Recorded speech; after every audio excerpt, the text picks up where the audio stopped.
peut plus rien dire. Si tu veux pas te retrouver seul, t'as intérêt de fermer ta gueule. Eh oui, on ne peut plus rien dire, André Berkoff. Et de tout temps, eh bien, dame Anastasie, la faucheuse, a sorti ses grands ciseaux, André Berkoff, pour censurer notamment la chanson française. Et Yves Montand en a fait les frais, et ce, en 1953. 2 de ses chansons ont été censurées, notamment celle-ci. Quand un soldat s'en va en guerre, il a dans sa musette son bâton de maréchal. Quand un soldat revient de guerre, il a dans sa musette un peu de linge sale. Eh oui, sublime poème écrit par Francis Lemarque. André Berkoff est interprété magistralement par Montand, comme toujours. Bonjour Emmanuel Pierrat. Bonjour Céline, bonjour André. Alors bonjour, vous êtes avocat spécialiste de la censure. Racontez-nous pourquoi cette chanson a été censurée dans les années 50.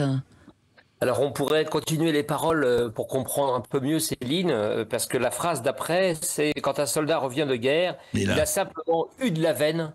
Et puis voilà. Oui, absolument. Donc il y a évidemment une charge antimilitariste et pacifiste extrêmement forte. C'est les paroles de Francis Lemarque, qui a été le grand parolier de Montand, immense auteur, immense poète. Et le paradoxe, c'est que Yves Montand, en 1953, tout lui réussit. Il a épousé temps avant Simone Signoret. Ça sera un couple extraordinairement radieux et formidable. Malgré les infidélités de l'un envers l'une, mais peu importe, ça restera comme ça, une sorte de tandem. Un couple magique. Mythique, pratiquement. Un couple mythique, merci André, c'est la bonne formule. Et puis il vient de tourner aussi dans Le Salaire de la peur, pour laquelle il a eu un succès véritablement important. Et enfin, il vient de faire le premier one-man show, qui est une chose qui n'existe pas en France à cette époque-là. Il a fait salle pleine absolument partout. Et le paradoxe, c'est que cette visibilité, elle le rend un peu dangereux aux yeux du pouvoir. On est en pleine guerre d'Indochine. 54, un an plus tard, ça sera Dien Bien Phu. Le docteur de Boris Vian, dont on a déjà parlé ici, sera interdit. Donc quand il se lance avec Francis Lemarque dans Quand un soldat, évidemment, il ne peut pas ne pas subir les foudres de la censure. Et donc il est interdit immédiatement de radio. J'ajoute d'autant plus, vous avez dit Céline tout à l'heure, il y a 2 chansons d'Yves Montand qui sont interdites la même coup sur coup. Alors il y a une autre qui est de Prévert. Alors on va l'entendre tout de suite, très rapidement. Ô sanguine, joli fruit, la pointe de ton sein a tracé tendrement la ligne de ma chance dans le creux de ma main. Merveilleuse chanson, merveilleux poème de Prévert, effectivement. Mais alors Emmanuel Pierrat, là c'est gentiment érotique, pourquoi la censure ? Ah ben on est en 53, André, il faut se remettre un peu dans le contexte.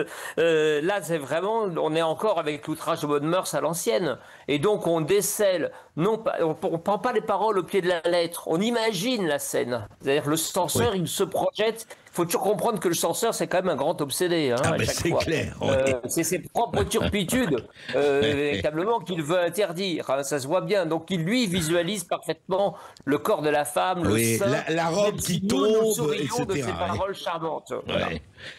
Et donc, ça a été censuré, ça a été interdit aussi d'antenne ? Interdit d'antenne totalement, alors que Yves Montand la chante au Théâtre de l'Étoile, il fait un triomphe avec, et c'est interdit d'antenne. Puis en plus, il y a un petit lien, parce que c'est un texte de Jacques Prévert, l'immense poète, mais qui l'a présenté à Francis Lemarque. C'est Prévert qui fait le lien. Donc en gros, il y a une bande, une vraie association de malfaiteurs, terme à la mode, qu'on retrouve là véritablement sur scène. Et donc il est impossible pour le pouvoir de l'époque, d'un côté d'avoir l'érotomane Yves Montand et le pacifiste en même temps. Ça fait beaucoup pour le même homme. Ça fait beaucoup pour un seul homme. Mais on se rappelle que cette association de malfaiteurs a quand même fait Les Feuilles Mortes, l'une des chansons les plus cultes, les plus éternelles de la chanson française, enfin. Mais il fait tout le tour de chant d'Yves Montand l'année d'avant comporte des succès qu'on a tous encore en mémoire. Ce sont des choses qui sont rentrées dans la culture populaire et dans la mémoire commune nationale. Voilà, et c'est le grand paradoxe, c'est-à-dire que Montand, au moment véritablement, il a 32 ans, en 53, il est en triomphe et c'est pour ça aussi qu'il attire véritablement, on va dire, les suspicions. Il ne faut pas oublier quand même ses engagements communistes très marqués. Donc il vient d'une famille italienne, son père a été membre du parti, ils ont dû fuir. Il y a tout ce passé politique dont il ne se cache pas. Il sera un étendard du Parti communiste et de ce qui est de pire, jusqu'au moment où il prendra un peu conscience et ouvrira les yeux. Oui. Après, et c'est lui qui il sera le héros du film, effectivement tiré du roman d'Arthur London. On se rappelle du livre d'Arthur London. C'est vrai qu'il a beaucoup changé, mais Montand. Quelle extraordinaire chanson, Emmanuel Pirat, quelles extraordinaires chansons. En tout cas, il n'a jamais écrit, lui, une chanson, c'est un interprète, c'était pas un auteur-compositeur, mais qu'est-ce qu'il a bien choisi, ses auteurs. Et il a fait un album en hommage à Prévert, Emmanuel Pirat. Il en a interprété plusieurs.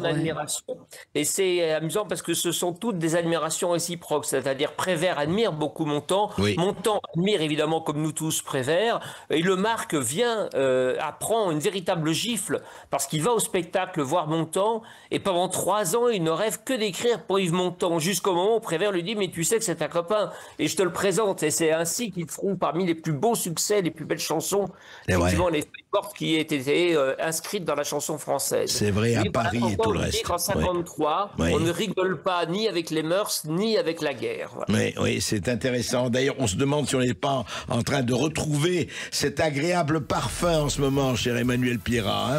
Peut se poser des questions là. Merci Emmanuel Pirat d'être intervenu sur Sud Radio. Dans un instant, André Berkoff, on va se retrouver dans La Culture dans tous ses états, une émission spéciale sur l'apostasie dans l'islam, un sujet dont on ne parle pas souvent. Les témoins sont rares, ils seront sur Sud Radio dans un instant. Restez avec nous pour cette émission exceptionnelle.